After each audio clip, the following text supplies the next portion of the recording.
Welcome to the President's Diary, where we take a look at His Excellency Dr. Mohamed Irfaan Ali's week of activities. After launching the expanded Low Carbon Development Strategy 2030 in the week prior, His Excellency arrived in Glasgow, Scotland last Sunday to participate in the 26th Conference of Parties of the United Nations Framework Convention on Climate Change with other world leaders. The conference is scheduled to run from October 31 to November 12. With a packed schedule of activities, Dr. Ali was received by a representative of the Queen of the United Kingdom of Great Britain and Northern Ireland.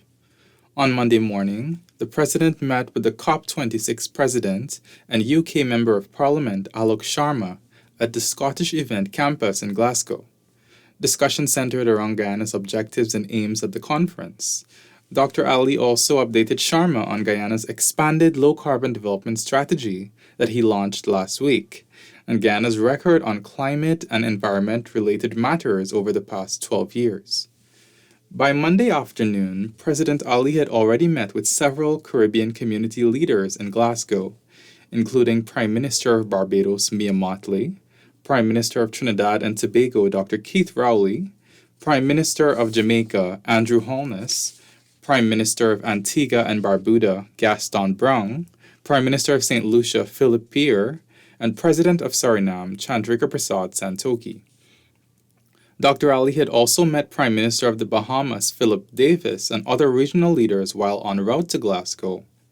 CARICOM is lobbying as a bloc for the interests of small island developing states and low-lying coastal states.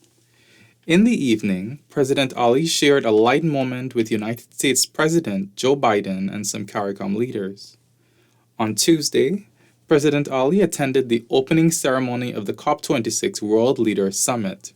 Prime Minister of Canada Justin Trudeau, Prime Minister of India Narendra Modi, President of South Korea Moon Jae-in, Prime Minister of Kuwait Sabah Al-Khalid Al-Sabah, President of Colombia Ivan Duque Marquez, President of Costa Rica Carlos Alvarado Quesada, Prime Minister of Palestine Mohammed Shtayyeh, China's chief climate negotiator Xi Jinping, and UK Prime Minister Boris Johnson were among world leaders that interacted with President Ali.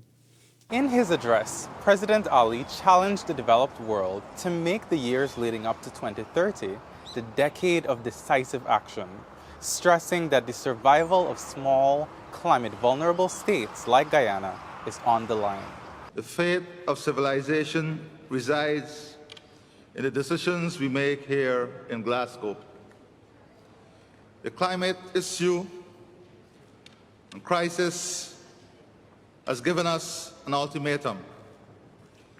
Either we take immediate and drastic action or subject ourselves to an infernal global disaster. We can use this summit to change the present trajectory. Immediate action is needed on three fronts.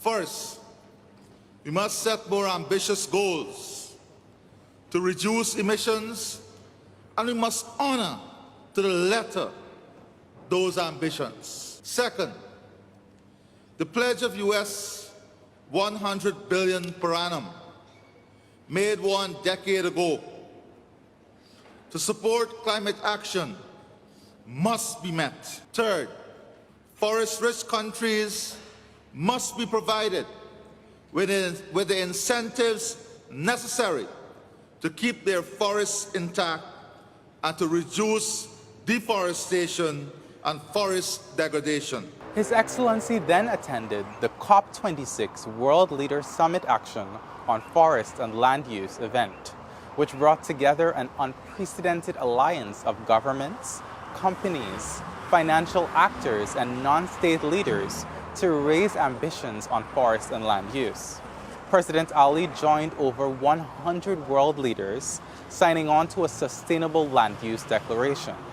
The world leaders committed to working together to halt and to reverse forest loss and land degradation by 2030. During engagements at the Scottish Event Campus, President Ali met with the Prince Charles of Wales and Secretary-General of the Commonwealth, Baroness Patricia Scotland.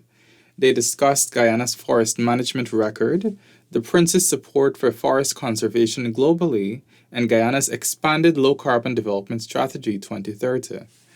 Dr. Ali told Kathy Newman of the United Kingdom's Channel 4 News about Guyana's advocacy for compensation for its standing forests at the Scottish Event Campus.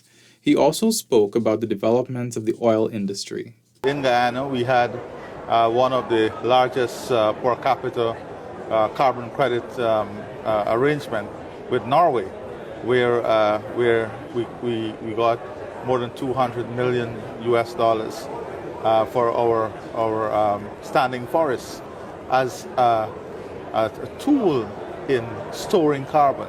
So the carbon market is there. We are pursuing an energy mix that is going to be sustainable and renewable. In terms of our newfound oil resources, we have made it very clear that we support the removal of subsidy and we support carbon pricing on the industry itself. President Ali engaged the UK's Minister for European Neighbourhood and the Americas from the Foreign, Commonwealth and Development Office, Wendy Morton, in bilateral discussions at the Scottish Event Campus. The President outlined Guyana's action plan to fight climate change and the woes faced by small island developing states and low-lying coastal states. On Wednesday, President Ali went to London, England, where he was given a private viewing of the world's most expensive stamp, the British Guyana 1C Magenta, which was printed in 1856 in what was then British Guyana. The stamp was sold for over 1.7 billion Guyana dollars, or 8.3 million US dollars in June this year at an auction to a British rare stamp dealer. On Thursday, the President extended joyous greetings to all Guyanese, especially the Hindu community, on the occasion of Diwali, the Festival of Lights. He then met with the President of the Islamic Development Bank, President Dr. Mohamed Sulaiman Al Jasser, back in Glasgow, Scotland. They talked about strengthening relationships and advancing bilateral cooperation between the bank and the government of Guyana. The Office of the President announced that Dr. Ali has also held talks over several days with the Commonwealth Secretary-General Baroness Scotland, Prime Minister Davis of the Bahamas and Prime Minister Brown of Antigua and Barbuda at the Scottish Event Centre. President Ali also held bilateral talks with Prime Minister Holness of Jamaica about opportunities for collaboration among governments and the private sector level, including in the extractive industries, the financial sector, tourism, health, agriculture, and logistics.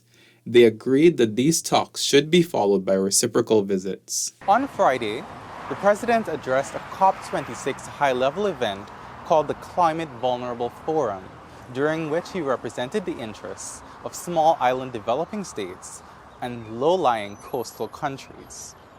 Many of us are already punching above our weight in response to the climate crisis. We are the least contributors to climate change, yet we are making impactful contributions to mitigating the adverse effects of climate change through the ecosystem and climate services which our forests provide, and through the decarbonization of our economies. The President also delivered feature remarks at the We Mean Business Pavilion, emphasizing that there are tens of millions of people being unfairly hurt by climate change for which they are not responsible. This, he said, is undoubtedly tragic. He advocated for the achievement of a climate vulnerable fund which would be beneficial to vulnerable countries and create investment opportunities for climate prosperous countries around the world. The President also called for a transparent accounting process for the issuance of monies earmarked for the mitigation and adaptation measures of the most vulnerable states. President Ali will continue to defend the most vulnerable at COP26, which continues until November 12th. That wraps up the President's diary of his week of activities. Thank you for watching. Join us again next week.